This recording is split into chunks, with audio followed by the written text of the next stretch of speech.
এই নির্বাচনটা আসলে কীরকম হবে এটার উপর নির্ভর করতেছে অনেক কিছু।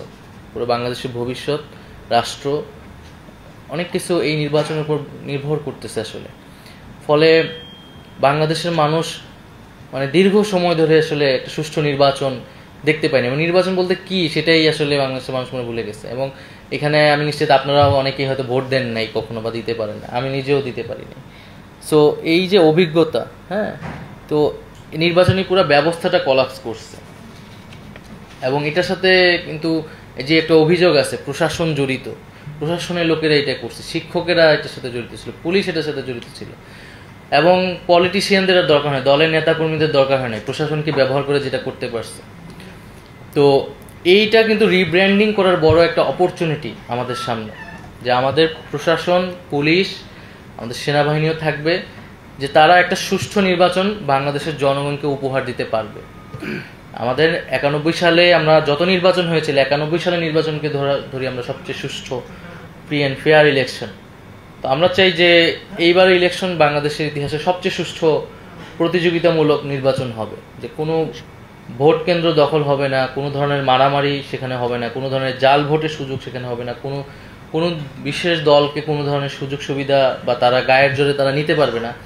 এই বিষয়টা এনশিওর করা, এবং এই কমিটমেন্টটা হচ্ছে জনগণের প্রতি আপনাদেরকে করতে হবে, মানুষকে ওই আস্থায় আনতে হবে। কারণ মানুষ ওই আস্থায় না আসলে কিন্তু নির্বাচনে ভোট কেন্দ্র আসলে আসবে না।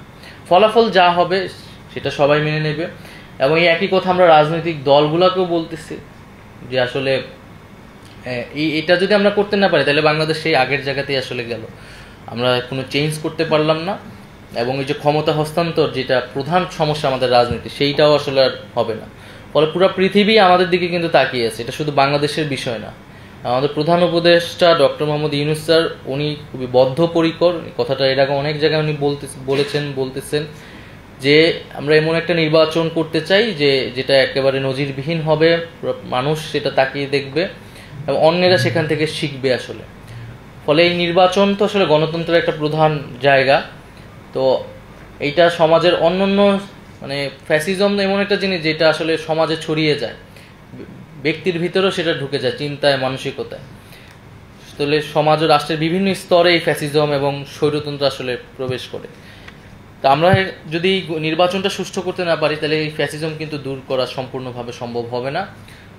এবং আমরা যদি নির্বাচনটা এস্টাবলিশ করতে পারি তাহলে অন্য অন্য জায়গাও কিন্তু এই যে নির্বাচনী একটা সংস্কৃতি আমাদের কিছুটা হলেও ছিল, সেটা আবার ফিরে আসবে।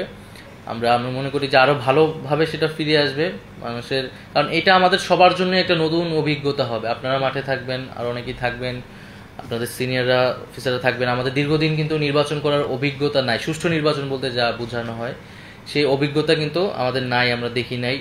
এবং এইবার নির্বাচনে অবশ্যই হচ্ছে প্রচুর ইয়ং পলিটিশিয়ানরা হচ্ছে অংশগ্রহণ করবে, যারা এর আগে কখনো রাজনীতি করে নাই বা নির্বাচন করে নাই।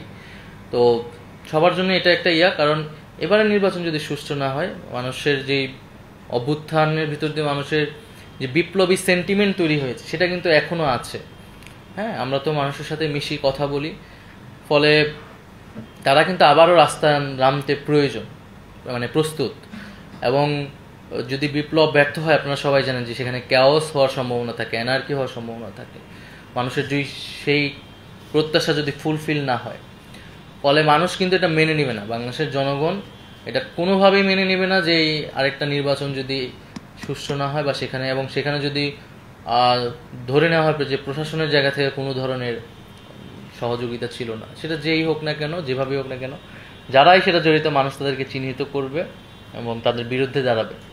সো আমরা আশা করব যে এরকমটা হবে না, এবং এখানে কোনো ধরনের পক্ষপাতিত্ব প্রশাসনের পক্ষ থেকে হবে না, এবং মানুষকে ওই আস্থা আনতে হবে।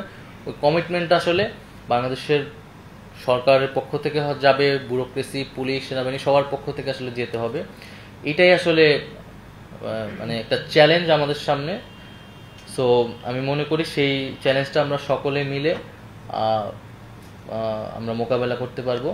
তো আপনাদেরকে ধন্যবাদ জানাচ্ছি, আপনাদের জায়গা থেকে হয়তো শুনতে চাবো যদি আপনাদের কোনো জিজ্ঞাসা থাকে। ধন্যবাদ, আসসালামু আলাইকুম।